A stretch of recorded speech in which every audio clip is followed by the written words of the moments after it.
निर्मला सीतारामन यांनी विकास निधी जाहीर केलाय। महाराष्ट्राला केंद्राकडनं तब्बल 8,000 कोटींचा निधी हा जाहीर करण्यात आलाय। उत्तर प्रदेशला 25,000 कोटी तर बिहारला 14,000 कोटींचा निधी हा जाहीर करण्यात आलाय। मध्य प्रदेशला 10,970 कोटी रुपयांचा निधी हा जाहीर करण्यात आलाय। त्यामुळे अर्थ मंत्रालयानं सर्व राज्यांना वेगवेगळ्या रकमा या वितरित केलेल्या आहेत। अर्थ मंत्रालयाच्या प्रसिद्धी पत्रकानुसार सगळ्यात जास्त निधी हा उत्तर प्रदेशला देण्यात आलाय। उत्तर प्रदेशमध्ये यंदा भाजपला अपेक्षेपेक्षा कमी जागा मिळाल्यात। मात्र सरकारनं उत्तर प्रदेशला 25,069 कोटी रुपये निधी दिलेला आहे।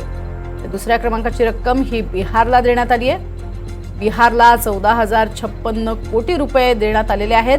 तर मध्य प्रदेशला 10,970 कोटी रुपये इतका निधी देण्यात आला आहे। तर महाराष्ट्राच्या वाट्याला 8,000 कोटी रुपये निधी हा केंद्राकडनं देण्यात आलेला आहे।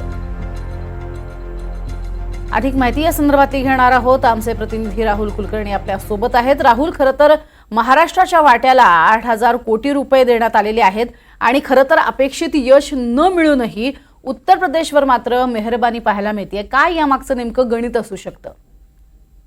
प्रज्ञा, अशी टीका दैनिक सामनामध्ये केलेली आहे। संजय राऊत यांनी पण तो कालपासून सूर लावला होता, परंतु ज्यांना जीएसटी काउन्सिलची रचना माहिती आहे त्यांना हे कळायला हवं की जीएसटी काउन्सिलची ज्या वेळेला रचना झाली आणि राज्य सरकारच्या ताब्यातनं कर रचना ही केंद्र सरकारकडे गेली, त्याच वेळेला असं ठरलेलं होतं की ज्या राज्याची लोकसंख्या अधिक त्या राज्यांना या केंद्रीय पातळीवरच्या करातनं वाटा अधिक जाईल। आता हा जो निधी आलेला आहे तो अतिरिक्तचा निधी आहे। म्हणजे जीएसटी काउन्सिलची जी 5 वर्षाची मुदत होती ती संपल्यानंतर राज्य सरकारच्या विकास कामांना निधी येणार कुठून असा प्रश्न उपस्थित झाला आणि मग सुरुवातीला 3 वर्षाची एक विशिष्ट अशी मुदत दिली गेलेली होती की त्या 3 वर्षाच्या मुदतीनंतर केंद्र सरकार काही अतिरिक्त वाटा हा राज्यांना देईल। तसा तो 1,00,000-1,15,00,000 कोटी रुपयाचा वाटा देण्यात आलेला आहे। आता संजय राऊत यांच्या म्हणण्यामध्ये तसं अर्थशास्त्रीय दृष्ट्या आपण बघितलं तर तथ्य अशा अर्थाने आहे की महाराष्ट्रात जिथे मुंबई आहे तिथे सर्वाधिक कर या देश पातळीवरती जमा होतो, संकलित होतो। परंतु जीएसटी काउन्सिलची रचनाच अशी आहे की ज्याच्यामध्ये ज्या राज्याची लोकसंख्या अधिक त्याप्रमाणे त्यांना कर जाणं अपेक्षित होतं आणि तसं झालेलं आहे। म्हणून उत्तर प्रदेशला सर्वाधिक निधी, त्या खालोखाल बिहारला सर्वाधिक निधी की जिथे लोकसंख्येची घनता अधिक आहे आणि 8व्या-9व्या क्रमांकाला महाराष्ट्राचा नंबर लागतो। आणि ही काही आजची गोष्ट नाहीये। त्यामुळं जर अतिरिक्त निधी केंद्र सरकारनं दिला असेल तर त्यात आनंद हाच आहे की लोकसभा निवडणुकीनंतर येणाऱ्या विधानसभा निवडणुका महाराष्ट्रात 4-5 महिन्यावरती आल्यात। त्यावेळेला 8,000-8,500 कोटी रुपयाचा हा जो निधी आहे तो आपल्या आमदारांना, तसं तर व्हायला नको पण समजा आपल्या आमदारांना देऊन तो अतिरिक्त निधी महाराष्ट्रातल्या विकासासाठी वापरता येईल आणि त्यातनं पॉलिटिकल एक नेरेटिव्ह पण सेट करता येईल। पण संजय राऊत जे म्हणतात त्याला काहीही अर्थ नाहीये। जीएसटी काउन्सिलचे नियमच तसे आहेत। अगदी। मात्र ह्या नियमानुसार जर आपण बघितलं तर हा जो निधी आता समोर आलेला आहे या निधीचा वापर कुठे कशा पद्धतीनं होणार या संदर्भातली काही रूपरेषा ही कळू शकलेली आहे का? कारण ते सर्वसामान्यांपर्यंत पोहोचणं सगळ्यात गरजेचं आहे। इन्फ्रा प्रोजेक्ट जे असतात त्यांच्यासाठी अशा पद्धतीच्या कराचं आवंटन केलं जातं। राज्य सरकारचा तो प्रिव्हिलेज आहे की राज्य सरकारनं तो कुठल्या आपल्या विकास कामासाठी तो निधी वापरायचा।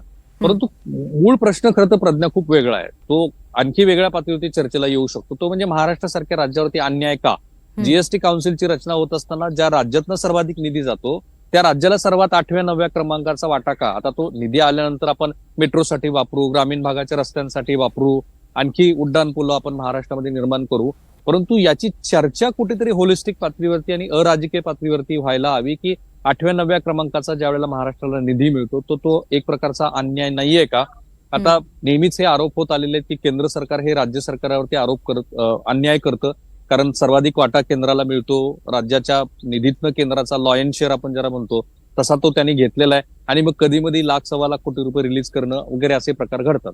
चांगली गोष्ट आहे की महाराष्ट्राला 8,000 कोटी रुपये आलेले आहेत। त्यातनं मुंबईच्या पायाभूत सुविधा, पुण्यात जे काही घडलं, आपण 2-4 दिवसापूर्वी जशा पद्धतीचा पाऊस आला आणि काय जे घडलं ते, तर पुण्यातली पायाभूत सुविधा असेल, ग्रामीण भागातल्या पायाभूत सुविधा असतील, त्याच्यासाठी या निधीचा वापर होतो। एका अर्थाने ही लॉटरी आहे कारण 1,00,000-1,15,00,000 कोटी रुपये हे राज्यात, देशभरातल्या सगळ्या राज्यांना अपेक्षा नसताना सरकारचा शपथविधी झाल्या लगेचच ते देण्यात आलेले आहे।